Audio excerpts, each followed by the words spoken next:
We do have some breaking news. First here on Denver 7 News at 5 a.m. 3 people, including a young boy, were shot and killed inside a Denver apartment. Denver 7's Christian Lopez is on the scene now on North Dunkirk Street, and Christian police are still looking for a suspect this morning.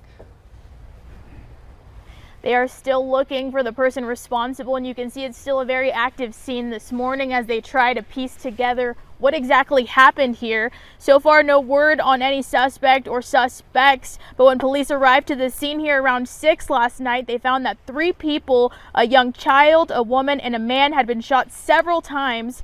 Officials have not released that child's age, and the victims were pronounced dead at the scene. They were inside an apartment here at the East Range Crossings apartment complex, and officials were on the scene and are still on the scene gathering as much evidence as they can. At this point, investigators are processing the crime scene, working to identify the individuals who are responsible for this, and attempting to generate leads.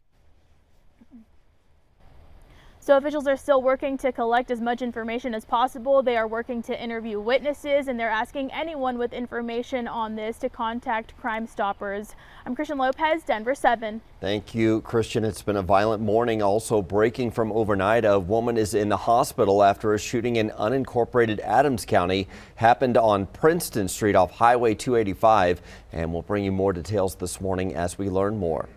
Also this morning, we're working to learn more after Evans police shot and killed a suspect. The city of Greeley says officers were called to a home near 37th Street and Palermo Avenue yesterday because of a suspicious person. That person was armed and refused to follow police commands. Initially, police used less lethal munitions, but then an officer shot the suspect, who later died at the hospital. It's not clear why the use of force escalated, and police haven't identified them. At 5:02 now, you're taking a live look outside from our mile-high camera. Nice, pretty shot of Denver this morning, and it's going to be a pretty day ahead with those warm temperatures again, Lisa. It will see a little bit more cloud cover again, but you're right. Yesterday was nice. It got pretty toasty at times. Right now, you can see a little of the high cloud cover here over the eastern plains. The mountains are going to start to pick up a light rain-snow mix, it looks like today, and there's a slight chance we're going to see a few of these showers roll east over the plains later this afternoon. Right now, though, we're looking at dry conditions and temperatures that are, for the most part, in the 40s. You're going to find here in Denver right now, mid to upper 40s, even a few spots right around 50 degrees. Winds are out of the west, close to about 10 to near 15 miles per hour. And like yesterday, we'll see gusts up to about 20-25 miles per hour with our highs in the mid 70s. Denver's going to be right around 75 this afternoon. So it's beautiful today. More sunshine, though, tomorrow. And again, we're tracking a few spotty showers today. I'll show you those on Futurecast, Jason, coming up in just a few minutes. And we do have one problem spot this morning. It happened about an hour ago or so on this westbound side of I-76. Right there going to Highway 85 and 96th Avenue. This little curve area here is one area that has been closed down for us this morning. So folks have been having to go on Highway 85 up to 104th and turning around there, going over to Brighton Road down to 96th Avenue. From the closest camera back at 96, you can see some of the traffic on the westbound side flowing through here, albeit just a little bit at a time because it's being filtered coming off of Highway 85, and you have that traffic light at 104, so it's not a free flow like you would normally see on an interstate. But the rest of I-76 from 96th Avenue down is only about 10 minutes right now. So I'll keep an eye on that situation for you. The rest of the drive looks okay. Anywhere else you want to go across town here this morning. A house fire in Castle Rock caused quite a scene yesterday with several investigators out there. This ended with a man found dead. Denver 7's Veronica Acosta is live from that neighborhood, Dove Valley Place. And Veronica, investigators are calling this fire suspicious.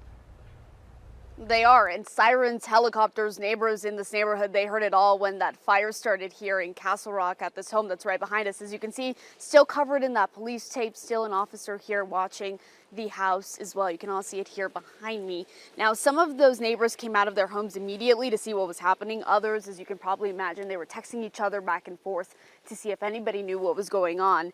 When they eventually came outside, they all saw this. Take a look at this video. Castle Rock police say one person did die in the fire. They are calling that death suspicious. A separate person was taken to the hospital with non-life-threatening injuries. Several dogs also rescued from the home. Neighbors told us they'd never seen anything like this in their neighborhood.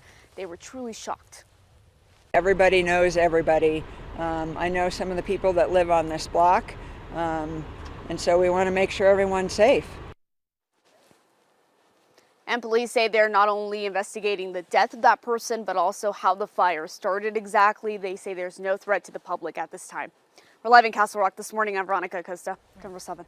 Thank you, Veronica. Well, a new report finds almost all of the homeowners impacted by the Marshall Fire were underinsured. The Colorado Division of Insurance says 8% of the homeowners who lost their homes and had full replacement insurance coverage, but that's just 76 of the 951 homes deemed a total loss based on insurance claims. So the Division of Insurance will hold a town hall on May 16th to discuss the next steps in the process for those who were underinsured.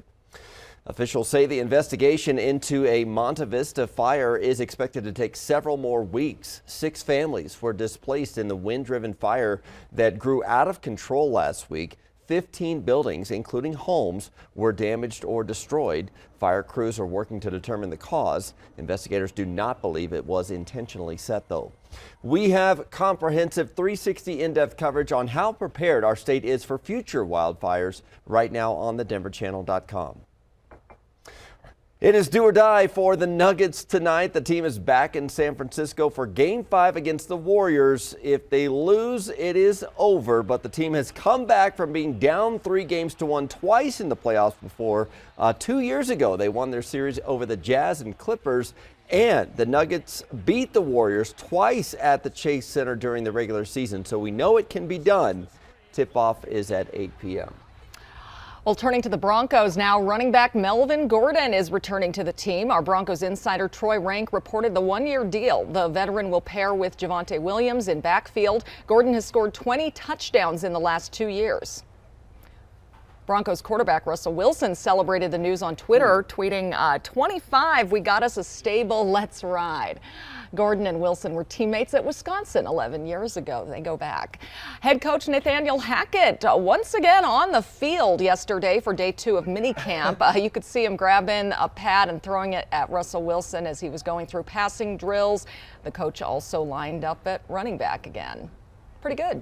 Our Denver 7 sports team is getting you ready for the NFL draft. You can watch our draft preview special tonight at 6:30 on Denver 7. You can also watch the draft. The first round starts tomorrow night on Denver 7. Lisa. I'm going to try that with Jason right before he goes on. Throw like a chair or my clicker at him. Keep him on his game. Bring it on, baby. We'll be in the low 40s here at the bus stop this morning. Really pretty mild. A little high cloud cover. We could see a few spotty showers this afternoon. So at the bus stop this afternoon, more cloud cover. Right around 70, though, by that point. We'll hit highs, Jason, right around 75. I might be large, but I'm also fleet of foot. All right now we have a good drive on 225. You see it right here by the light rail station in Mississippi. No problems on the north or southbound side. You see some of those flashing lights heading south. It's not really any issue for us here on that north or southbound side of 225. Well, when does your shift at work begin? Is it just when you arrive? For flight attendants, it's not so clear, but Delta is trying to break that norm. Plus. 5, 4, 3, 2, 1, 0. Ignition. And liftoff. Go Falcon. Let's freedom ring. We have liftoff. 2 Coloradans on their way to the International Space Station this morning, with one set to make history.